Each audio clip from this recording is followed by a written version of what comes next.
job. You answered every question. You knew all the... And let me ask the crowd, what did Trump do? Why? This is the adults back in charge. It's like they're talking to an audience of children. This is supposed to be the election of the president of a first world nation. How the hell did we get here? They built that in where they're going to turn off those mics so that somebody can't ramble or scream at somebody.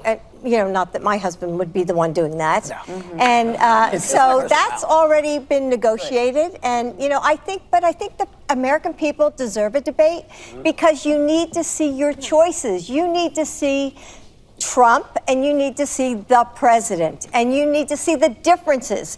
And my husband's, and you're going to see how smart he is and the experience he has. And then you'll see somebody who, like you're saying, I'm going to use Joy's words, can't put a sentence together, and everything is beautiful, and it's wonderful. Tremendous. Big leap. Tremendous. Yeah. So I think the American people deserve to see the two men who are running for this office, because your choice is going to be clear. Now, for one, she's right, just for all the wrong reasons, because holy sweet mother of God, that debate was quite the train wreck dumpster fire, wasn't it?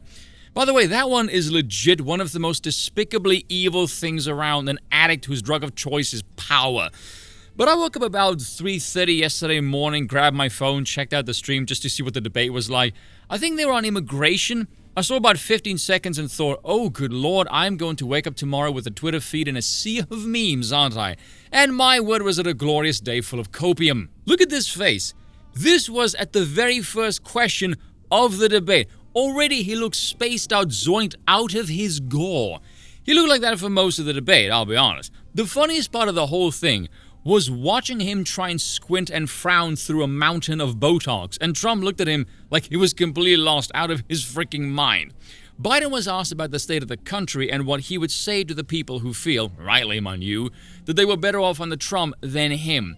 Proceeds to ramble off a pre-planned answer that made absolutely no sense whatsoever. Naturally, as is the case with all politicians, blame the previous guy. The economy was a mess. It was in free fall, as if this is all somehow down to the executive branch and no one else. Complaining about the sniffles. This is the idiot who said any president that has had this many people die under their watch, they should resign as president. And then more people died under his administration.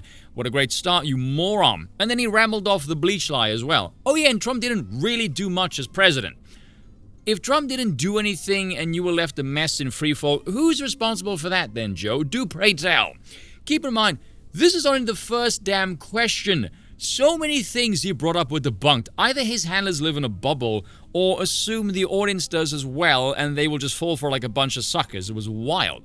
Now, the lying is nothing new, let's face it. Hell, his first attempt at running for president in the 1980s nosedived because he was lying so brazenly. Being a serial liar has been a hallmark of his political career. That's not an age thing, that's just who he is. But when he wasn't lying his ass off, he was saying the stupidest things imaginable. This is a direct quote from the debate. There was no inflation when I took office. You know why? Because the economy was flat on its back.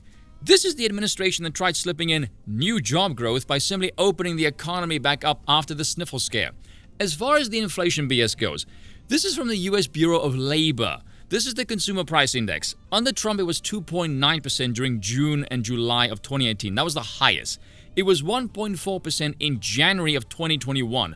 By April, within 3 months, it was 4.2%, surpassing Trump's highest rate and has remained higher than Trump's for Biden's entire stint as president.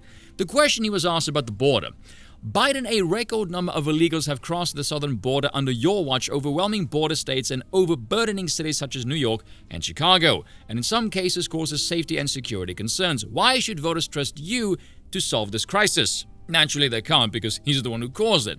He answers, what I've done since I've changed the law, what's happened? Hell, actually.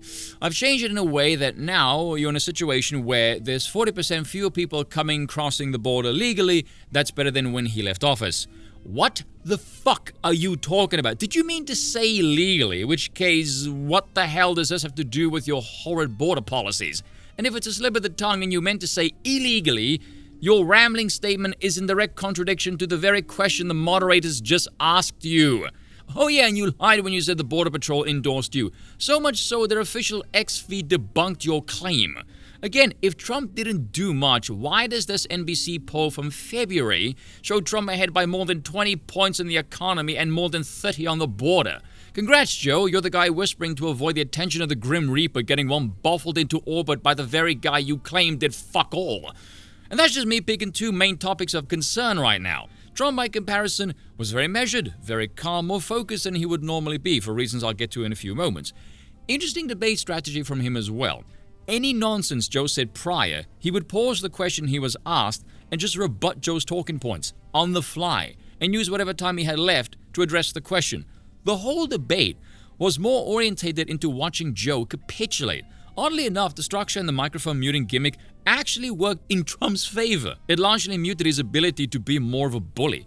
Trump's strongest weapon was arguably that, just letting people watch Joe talk. The rope is there. Trump simply standing there and not drooling gave him the win. Biden was so awful. I couldn't even tell the debate was biased in his favor. When they cut him off mid-ramble, I just assumed it was to keep on a time schedule because damn near every answer from him was an incoherent mess. He was so terrible he made CNN look fair and balanced. That in itself is an achievement. Biden was apparently suffering from a cold, which appears to be bollocks. The next day he seems to be fine. His voice was hoarse and croaky. He looked old, frail, mentally compromised. Well, he is all of those things, but you know what I mean. He didn't look nearly as buzzed as he normally would, him being hooked up to an IV of who the hell knows what before he's presented to the public. That alone makes one ask a whole bunch of questions, because I was talking to Andrew Wilson on a stream briefly about this, and his conclusion was Biden was, and that simply is the best they could get out of him. He was preparing for this for what, a week, I think? I didn't know if it was because Trump made him nervous or what the hell. If he wasn't buzzed, maybe it's because he's still a clueless lying moron and there's just less of it. And on a debate stage, he'd be more coherent, but still rambling and looking frail might score some sympathy points. Who the hell knows? My joking speculation was, it's because he's too old to take all of them. He might keel over at any moment. And on a debate stage, yeah, that's pretty bad optics. I don't know how you would recover from that. Anyone who's been watching this fossil deteriorate for the last 6 years knows this was how this was going to go down. Everyone knew this was going to be a crash and burn. We just wanted to see how badly. Pretty sure that's why Trump was so laid back in comparison to his past self. He knew, much like everyone else, Biden was not going to perform well. He has nothing positive to run on and or spin. Just point out how awful he is and you'll win. All of which begs the question, what the hell was the point of this debate and why this early? What is there to gain for the Biden camp, who are pushing for this? As Orrin McIntyre pointed out on X, if there was a collective understanding that Biden needed to be replaced, they certainly wouldn't have waited until a disaster like this. True, because by any metric, it almost feels like this was a fire started deliberately to show people just how mentally compromised he is, to force him to step down. But then again, this came from his own camp. Why would you agree to this? That indicates warring factions inside the ruling coalition who radically disagree. Who are these factions? Which might be true, there's boomers and old politicians coming out in support of Biden, still for whatever reason, cataracts maybe, I don't know.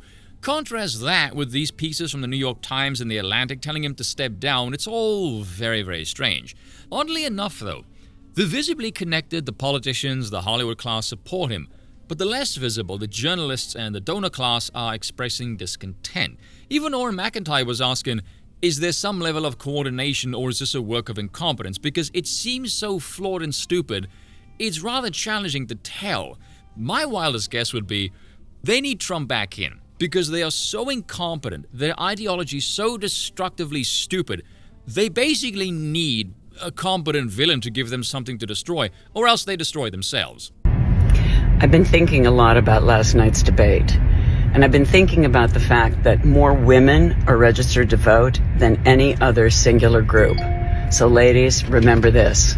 No matter how sleepy Joe may have seemed, he's wide awake for you. And yet another reason why the 19th Amendment is a pile of cringe. Cheers for watching, and once again, I apologize for nothing.